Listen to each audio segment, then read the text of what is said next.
gabi mga kaikib. Ngayon ay magta-try naman tayong gumawa ng pandesal.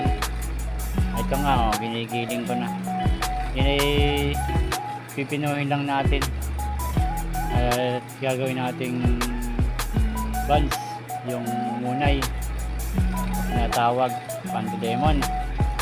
Yung pinapalamanan yung pwedeng palaman ng peanut butter na dairy cream. Yan po yung munay na tinatawag. Habang pinigiling ko nga, pinipino ko pa yan para hindi magkasbang yung ating tinapay, bister ng tinapay natin. Yan mga kaikip, hindi malapit ng wabino pag ganyan ang itsura ng kanyang pagkado.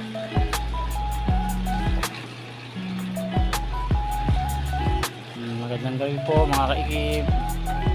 Kung bago ka pa lang sa aking channel, i-like niyo po at i-share yung ating video at mag-subscribe na rin po kayo. Huwag niyo rin pong kalimutan yung ating notification bell para updated po lagi kayo sa ating mga bagong video. Yan, iniiwa ko na po mga kaikib. At puputol-putulin ko na po para maging monay na siya, maging buns. Ganyan po ang pagpuputol lang, simple lang ang gawa, pagpuputol ng nando, tinapay.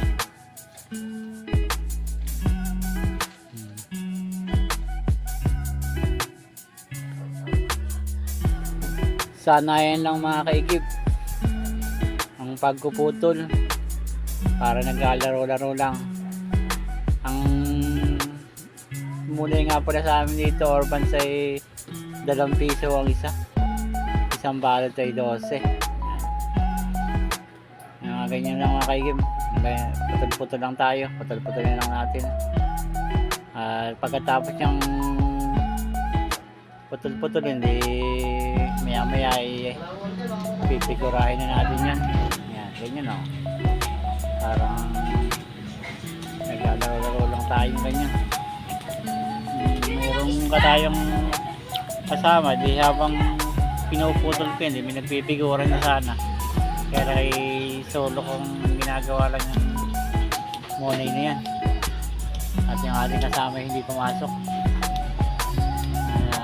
Hindi ko rin may expose sa video at baka na hindi rin mahiya sa camera.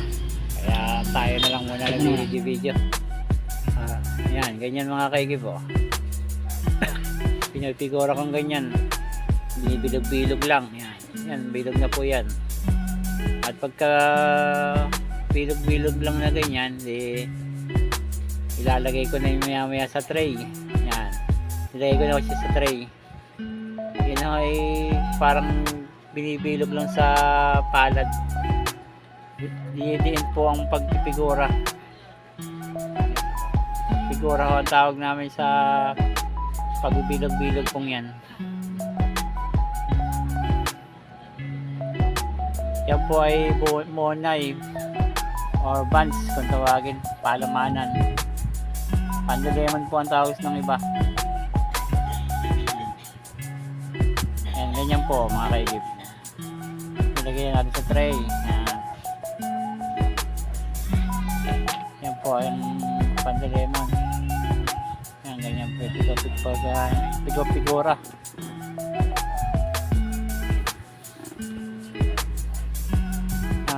Yan po.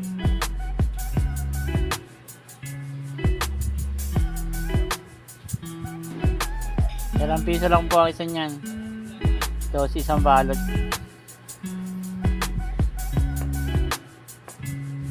Yan po yung ating pandesal na tinatawag. Iniwa-iwa ko muna po yung pandesal. Yan. Yan, binabasto na po. Ang tawag namin po dyan ay pagbabasto ng tinapay. Yan, pagbilog-bilog na yan. Baston po ang tawag namin dyan. Binabaston po namin. Para lang pong niro-roll, binibilog.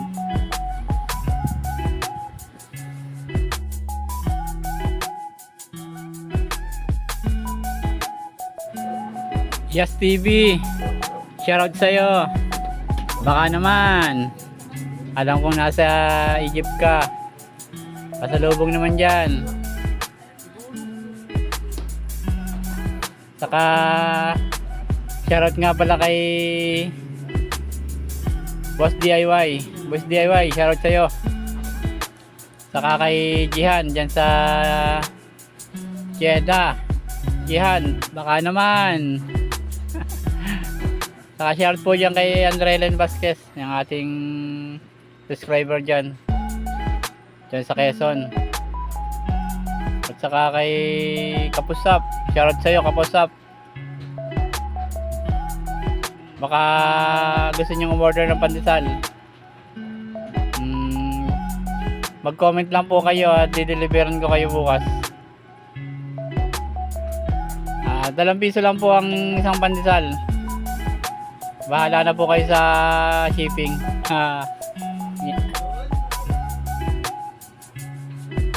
Murang-mura na yung mga kaigib.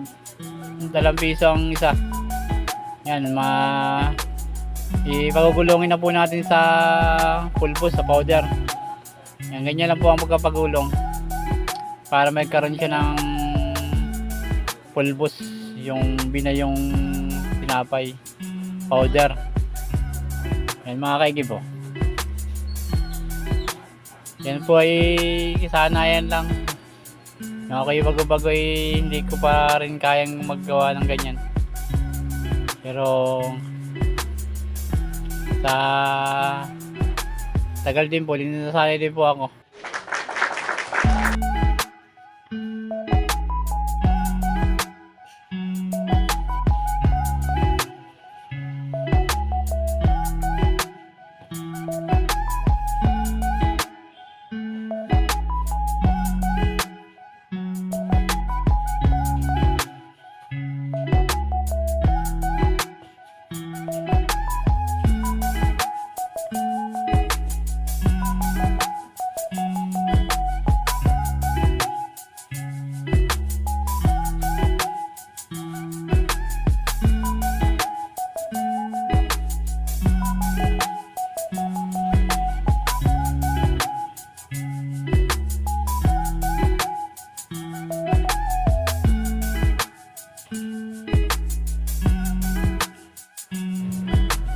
Yan, minuputol ko na.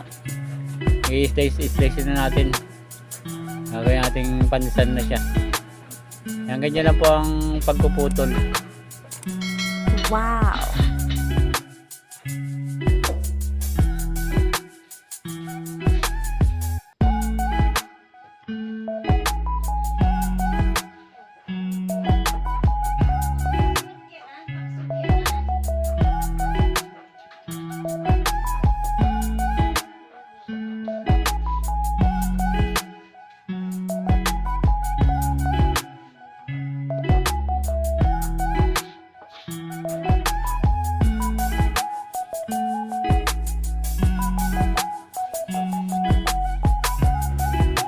Yan, nahanay ko naman po. Nalagay ko sa tray. Ang isang tray po niya ay 25 piraso. May 5 po. Lima ho ang hanay pababataas, tig-5. Kaya 25 po ang laman niyan. Yung mga kaigib po. Sinasabuyan ko muna siya ng powder ng tray para hindi dumikit. Ganyan lang po ang paggawa ng pandesal, pagka-prepare. Nakahanay na po. Saan na kayo niyan, nilagay ko na po siya sa istante para bukas na magay lulutuin na lang po natin mga kaigib. Okay na po mga kaigib, ready to serve na po. Luto na yung ating pandesal. Yan po, 2 piso po ang isa nyan. Mura po, murang-mura na yan. Pwede na po kayo mga kaigib.